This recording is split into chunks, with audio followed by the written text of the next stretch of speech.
আসসালামু আলাইকুম বন্ধুরা, আপনাদের সাথে একটি সহজভাবে ঘরোয়া উপায়ে চিকেন কাবাবের রেসিপি নিয়ে চলে আসলাম। আসলে অনেক দিন ধরে আমার চিকেন কাবাব খেতে ইচ্ছে করছিল। বাসায় বুটের ডাল ছিল না, তো চিন্তা করলাম যে এখন একটু বানিয়ে নিই। তো মসুর ডাল ছিল আর চিকেন ছিল, তো এই জন্য আমি বানিয়ে নিলাম মসুর ডাল, চিকেন আর রসুন, আদা, তারপরে কাঁচামরিচ, তারপর গরম মশলা দিয়ে আমি একদম ভালো মতন সিদ্ধ করে নিয়েছি। সিদ্ধ করে এটাকে আমি ব্লেন্ড করে নেব।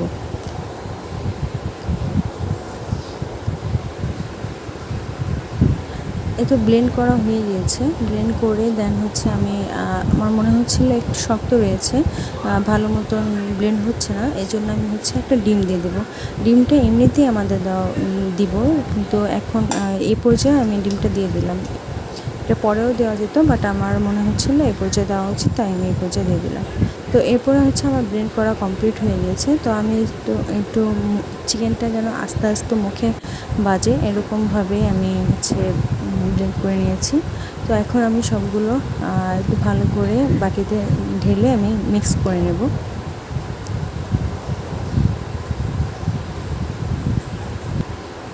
তো এখন আমি ভালো করে মিক্সড করে নেব। আর আগে আমি পেঁয়াজটা দিতে পারতাম, কিন্তু পেঁয়াজটা আগে দেওয়া হয়নি কেন সেটা আগে বলি। কারণ আমার এমনিতে আমার যে কাবাবের যে মিশ্রণটা সেটা অনেকটা পানি পানি একটু একটু ভিজে ভাজা হয়ে গিয়েছিলো।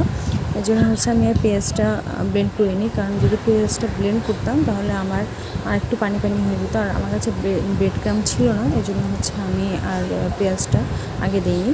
তো এটা সম্পূর্ণ আমার নিজস্ব রেসিপি, আপনাদের সাথে আমি শেয়ার করলাম। মাঝে মধ্যে এরকম আগরবাগর রেসিপি আমার মাথায় আসে, যে নিজে নিজে খেতে ইচ্ছে করে তখন করি।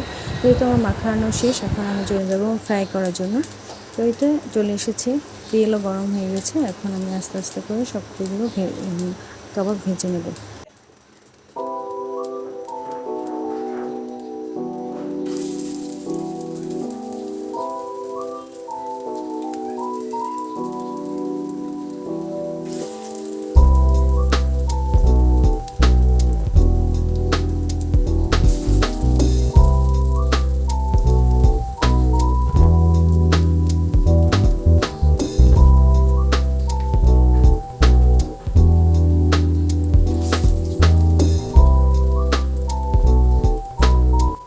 তো এই তো আমার এক সাইড ভাজা হয়ে গিয়েছে। এখন আমি হালকা করে উল্টে দেবো এবং বাকি যেগুলো আছে ওগুলো সাইড করে দিয়ে দেবো।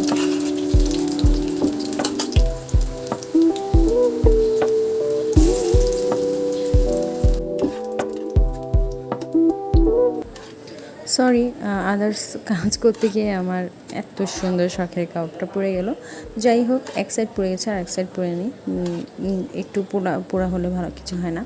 তো এই তো এখন আমি যেগুলো ভাজা হয়েছে ওগুলো নামিয়ে নিচ্ছি, আর বাকিগুলো ভেজে নেব।